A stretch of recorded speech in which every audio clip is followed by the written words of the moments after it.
good at his job.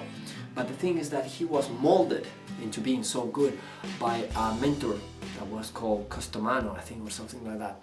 And this man died when Mike Tyson was quite young still, when he was starting to take off like a rocket because he was so good in his profession.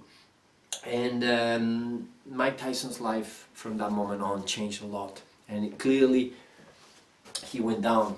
And because he went down, we could talk about this and about celebrities in other videos, but because you can see clearly, you see what happens and what they go through, and I could use them as examples. But basically, Mike Tyson was here in a normal, average, baseline state of mind. The mentor died, he started to go down, and in order to compensate for the lack of this mentor that he had, for this person that he loved so much, and to feel better, to get out of his state of mourning whatever way he could, he started to make mistakes in life, lose money, do things that he shouldn't have done, and he had a very colorful story of his life there. You see, now fortunately he's feeling much better, but basically when you reach the deepest levels of the lows in your life, your subconscious mind has the potential, provided that you haven't gone insane at that point for whatever reason, your subconscious mind will activate, will kick in, and will do anything it can to bring you back to health. Okay? I detailed the workings of the subconscious mind and the main rules by which it operates in my book, The Happening of Happiness. But basically, the subconscious mind as a self-balancing mechanism will do everything it can to bring you back, not to absolute happiness and lovely, beautiful joy, but at least to a normal mental state in which you can continue with what is relatively normal in your life. Okay? So, depression, in many cases, is an opportunity, and it's a moment in which your subconscious mind will activate and will be sorting things out in the background of your mind. You see, this is the way that the subconscious mind works in regards to happiness and health and depression. It's like the game of Tetris. Okay, you have the game of Tetris, and here are all the little pieces. I don't know if you know the game of Tetris. It's about geometrical shapes, and the geometrical shapes, I haven't played for a long time, so I can't remember even what shapes they are. I think there are some L's and some little things like that, and they have to fit in these spaces that are left in these things here. Okay, so you see all these pieces are moving down, and the game is that with your joystick you have to move the joystick in one direction or another, and then the pieces will fall and fit perfectly here. And when you have all the pieces fitting perfectly, then this line goes down and blah blah blah. Okay, so why do I explain you this? Because if you know the game, it's a very good analogy to understand what the subconscious mind does and how it works. You see, when you, all this, let's say that each one of these different pieces are different kind of experiences, okay? And some of them are more difficult than others. You see, the subconscious mind as a self-repairing system is working in the background to integrate all these parts and make them fit somehow. You see, of course, if you get all the terrible pieces, yeah, and this is what you get non-stop, then even the best subconscious mind can't fit all that, and you will go insane. You see, but normally in most cases people have a combination of easy pieces, yeah, and of the difficult ones, and the subconscious mind activates right away to help you to integrate the difficult parts, to help you reframe things, to help you rationalize things, to help you feel better about things over time, as the subconscious mind has been able to assimilate those experiences, therefore helping you to gradually get out of depression. So I believe, and you will be surprised if I say that being a therapist, that most people, even without the help of therapy, provided that the traumas that we are talking about that take them to depression are just regular everyday life traumas, they will heal on their own. The reason why it's good to go to a therapist is because you can speed up the process tenfold or more. You see, if you go to a good therapist, you can save a lot of time, and time is precious. It's the most precious thing we have. You see, so that is why it's worth to go to therapists. But at the same time, I believe that the subconscious mind is so powerful. That is the little secret amongst therapists that, in my opinion, in my view, your subconscious mind will take care of bringing you back to mental health. That's why so many people without the help of any therapist get better in depression. A course like the one that you're seeing right now, my words here, these kind of videos, will help you to speed up the process. You see, just mere information will help you to speed up the process. But even if you didn't have that, provided that you have plenty of time, then you will get better on your own. The problem is that, you see, most people, number one, don't have the time in the kind of world that we live in. Most people don't have the time. They cannot stop for 6 months and wait until they feel better going back home and eating their mama's food. You see, that will be very good in many cases, but in many cases it's also not possible. You see, and this is what our subconscious mind needs, because when you go through a trauma that leads you into depression, you need to make this kind of healing. But if your subconscious mind is constantly having to deal with the demands and the negative message units that you get from your environment on an everyday basis, then it has less energy left to do this kind of reparative work, repairing what is wrong there. You see? So if you continue every day getting bad things and more problems and everything, your subconscious mind cannot catch up, and at one point you overload and whoop, game over. Nervous breakdown or serious mental health problem. So let's leave that there. Okay, moving on. What else do we have to talk about? Okay, next slide. Realistic expectations.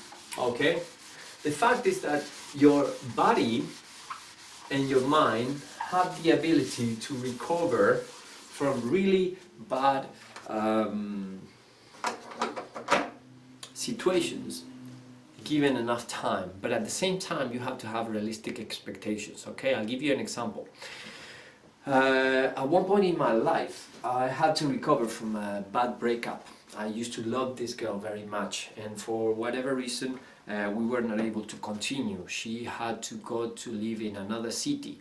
It was better for her studies. She was very young, and I encouraged her to go because it was the best thing for her, even if that wasn't the best for our relationship, because she would be moving away. But I really love her. I really love this girl, and she went to live to this other city and to study.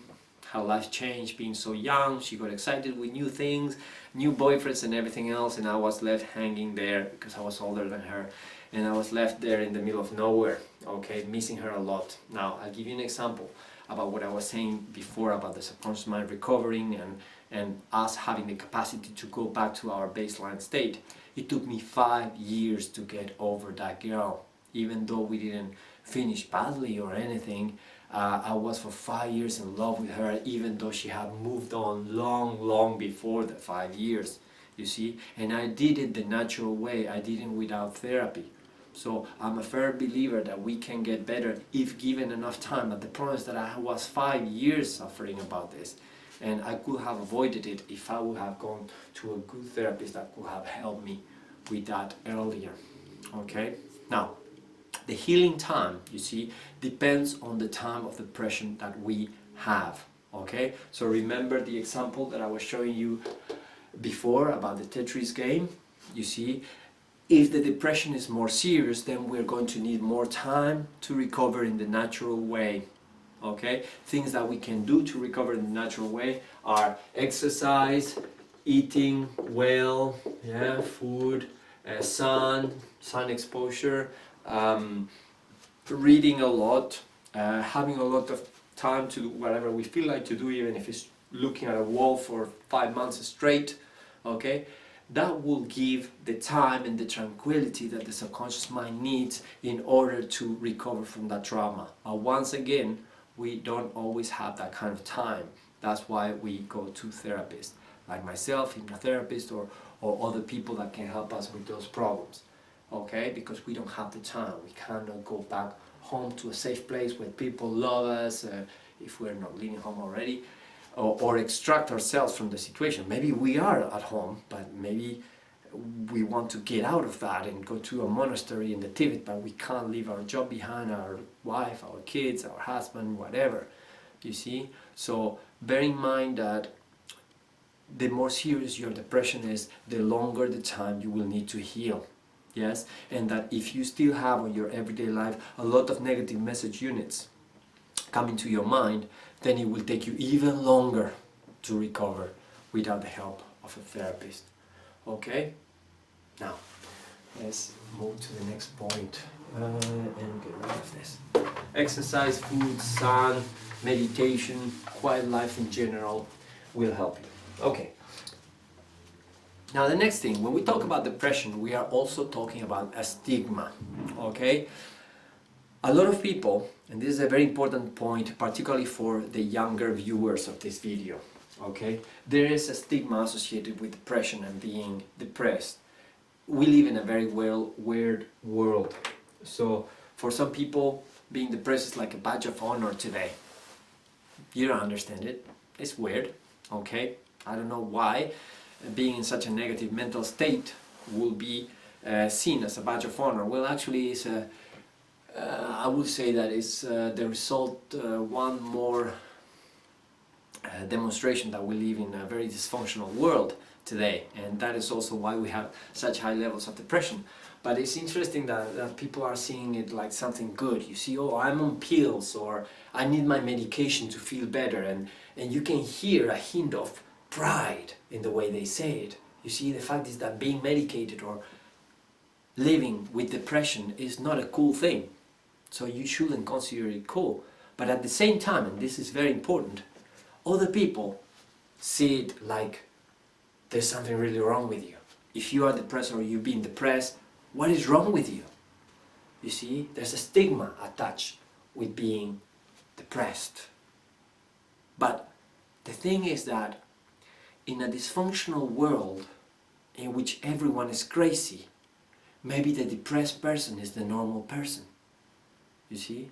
I'm not justifying depression or depressive people in general, but I'm just saying that the world is so crazy. There are so many things going on that are wrong, that a lot of the depressed people are seeing, and this maybe yourself if you're depressed, are seeing these things and concentrating on what is wrong with the world. And unfortunately there are plenty of things that they can look at and they can see that things are not working as they should, and they're right about this, you see. But at the same time, the problem is that these people that are not proud of being depressed, they're also faced or have to see or have to hear at work or in their friends or through their friends, they have to deal with this stigma, you see, of there's something really wrong with you if you are depressed. And that is totally wrong. In fact, I'm going to tell you a secret, okay? You are a normal human being. The fact that you are depressed means that you are alive. It means that you have a sensitivity. It means that you have feelings. It means that you have ideals. It means that you have dreams that are being frustrated. And this is one of the reasons why you are depressed. So, number one, there's nothing wrong with you. Depression is a completely normal human emotion. Okay? Think about it. Think about nature. Think about yin and yang. Think about how everything in nature is cyclical. Okay? Nobody is always happy. Happy? What? Until the end of my days. Who do you know that is like this? No one. That's not healthy. That's not good. This person is crazy. Okay? This is the normal thing in nature, and that's perfectly fine. What you should strive to do is so that the peaks and the lows are not so crazily separated. Okay? But having the ups and downs, the oscillations, having the peaks and the valleys in how you feel mentally and also physically is pretty normal. Okay? More so mentally. You see, everything in nature oscillates. Think about it. the seasons change, the sun goes up and down. Yes, there is male and there is female, male and female in the world. Yes, there is day and night and day and night. Yes, there are so many examples that show us and reminds us that everything oscillates and alternates in nature. Okay, so this kind of feeling bad because you feel depressed, think that the time when you are depressed is a time that your subconscious mind is using to help you heal. Okay, in many cases depression itself is the result of your subconscious mind taking you there so that you will have the time to heal from the frustration that you have accumulated. Think about that. It's a very important concept. You see, a lot of times your subconscious mind is leading you into depression as a security valve, as a safety valve, as a way to close yourself to frustration. One of the most important and interesting concepts that I learned in my life is that physical coma happens when our body has taken so much shock that it chooses to close all the systems so that we don't suffer anymore. The same thing happens with the subconscious mind regarding depression. Depression is the result of you being exposed to so much frustration, so many lows, that your subconscious mind needs some time to bring you back up because you had too many lows. And if you were to continue like that and your subconscious mind wouldn't stop you so that you feel better, then you will have more lows and you will stay there forever, or you will have more lows and you will go down so low that everything will be over. You see, so remember, depression may be a blessing in disguise. It may well be the way that your subconscious mind uses to help you regain balance. That's the way I see it. That's the way I make my clients see it. Okay? So next thing, I'll tell you another secret that pertains to my clients, to the 1,000 people that I've seen so far. Most people are or have been depressed, even if you don't know it, even if they don't tell you. In fact, it's a secret, you see, because people don't say it so openly. But a lot more people than you think are or have been depressed, because in many ways this is a depressive world that we live in, you know, in some way. You have to have enormous amounts of self-esteem and confidence and happiness in order to face the kind of world that we are living in today. There are great, absolutely amazing things happening, and if you go to my the other things that I do, you will find that I'm really optimistic about the future. But at the same time, there are some really bad things happening. More monitoring, electronics used in the wrong way, our privacy being invaded all the time, governments that want to take control of us and our minds more and more directly. So many things are wrong with this world. So we could say that this is a depressive world in a way, but yet there are many reasons for us to live. And one of the reasons that I want to give you today is to remind you that a lot more people out there than you think are depressed today. It's just that you don't know it. If you are a therapist like me, you will see and you will hear the personal stories of a lot of people that as soon as they cross the door out of the therapy room, they show to the world this mask that everything is cool, everything is perfect, I'm feeling fine, there's nothing wrong with me, there's nothing wrong in my life. But you know what? Behind closed doors, they're unhappy, they're sad, they're crying themselves to sleep, or they're nervous, or they're taking drugs, or they're doing other things to balance this emptiness and this anxiety and this stress that they're feeling, and this sadness and this depression. So, very important there that you know that you are normal, that you are okay, that you are not the ugly duckling, and there's nothing wrong with being depressed. Okay, it's a good thing if you look at it that way. So be proud of your depression. Be proud that you are alive to feel depressed, because if you wouldn't have any feelings, you would be in a psychiatric hospital. You see, if you wouldn't take that pain and feel it, and that pain would put you down, then there will be clearly something wrong with you.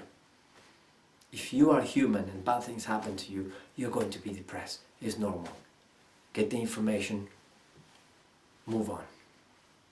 So, depression can also be seen as an opportunity for healing and for growing, because every time you go through depression you get better.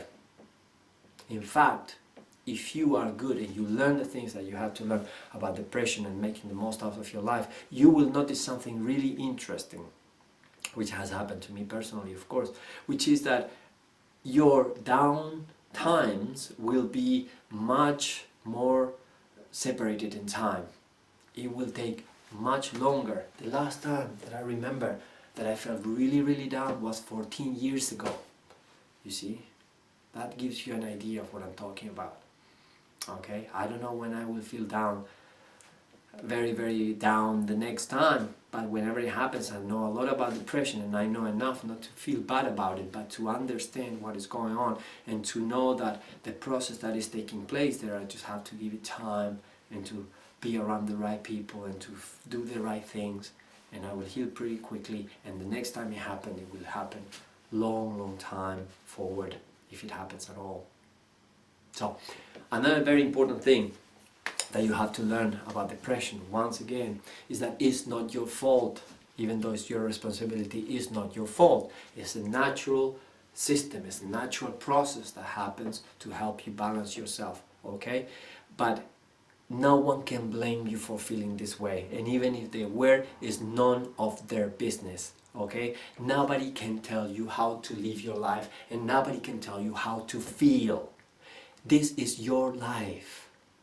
Nobody has the right to tell you, because they are not inside you. They don't know what you're feeling. They don't know what's inside of you. So why would you pay attention to what they have to say about how you should feel or how you should see life? They don't know enough. So it's completely fine if you feel separated from them in that way. But another thing is that, you see, resistance to depression is futile. As I say, this is a safety mechanism to make you feel better. So don't reject it, don't suppress it, don't try to escape into drugs or addictions or chemicals or anything else. Go to therapy if you want, go do yoga, meditation, expose yourself to sunshine, get the Happening of Happiness book and do all the things that are detailed there to really be happy in a natural way, in a healthy way, without feeling ashamed of your depression, without blaming others, and without, most importantly, being influenced by how others think that you should be feeling or how other things that you should be doing things in order to get out of the depression. If they give you good advice, by all means, take it. But remember that they are not you, and there's no reason to follow bad advice. Your mind and your intuition is very wise, and if you listen to it, it will give you the information, knowledge that you need in order to achieve what you want to achieve. Okay? Next, let's see what we have in our notes here. Okay, you see, another concept, very important. Depression is not the problem, but our reaction to it. You see, the fact is that about depression, we can choose to have either a constructive or a destructive approach. You see, we can choose to feel, oh, there's something really wrong with us, and to follow what other people say, that there's something really wrong with us, if they say so. Or we can choose to see like, oh wow, this is interesting, this is a new experience, this is a negative experience, it's not making me feel good, but it's interesting. You see, we can choose to view depression and the low times through the glasses of a scientist, through curiosity, through an optic of, wow, this is cool, this is a different state of mind, this is very different from my normal state of mind or from the time that I felt at my very best. You see, there is something interesting in everything in life, and this is one more experience that you can learn from and that you can remember and you can grow from. So see depression also through the lens of curiosity, through the lens of it being an opportunity for you to to learn something new. Because if we are always feeling great, we're not learning so much. Life is great, it's good, it's cool, it's happy, but yeah, fine, but maybe we are losing something also for not having this oscillation of feelings. Like I said before, we should try to have a normal, regular, softer oscillation of feelings, not this, right? But at the same time, imagine how boring life would be if, wow, okay, I'm born, I live in a nice place, my family has plenty of money, they treat me very well, so I go to top happiness from the beginning. And then, now think about this, huh? Then I stay in top happiness forever, whoosh, to the end of my life. How many sensations, feelings, experiences would that person miss out on because they never felt sad? They were always so happy. That's okay. It's a good way to live. I'm not saying that that person should be sad or we should do anything to make him or her sadder, but I'm saying that maybe he's missing out on something. We never know. Okay, your choice determines your outcomes. So when we talk about the positive and constructive way in which you look at depression and the destructive way, it's important to remember that you have a choice. Okay, there's a lot of information out there about depression. This video material is part of that. Yes, there's a lot to learn about this, and not everything about depression has to be bad. In any case, your actions matter, so watch them. Make sure that you take the right actions and make sure that you carry out the right things in your life that will be conducive to health and happiness. But remember that your actions matter and start living in the present. We're going to talk more about living in the present, but this is extremely important. Your actions matter, your choices matter. They are your choice, your responsibility. You're free to decide what goes through your mind and how you want to see the world. But it's very important that you start living in the present in any case, because if we think about it, that's all we have anyway. So, the summary to finish with this slide for the moment, which is, what is depression? We learn about what is depression, the importance of having realistic expectations of depression and of everything else. Okay, how the depressive mind works, how the subconscious mind is working for us. If you remember the Tetris game example, so that we will feel better. Number three, dealing with the stigma. Okay, understanding that there's absolutely nothing wrong with you or with being depressed. Number 5 is not your fault. And number 6, our reaction to depression in many cases is the problem. Okay, if we choose to feel stigmatized, if we choose to believe that there's something wrong with us, then we are having a destructive approach towards depression, not constructive one. And that is, we have to remember, our choice.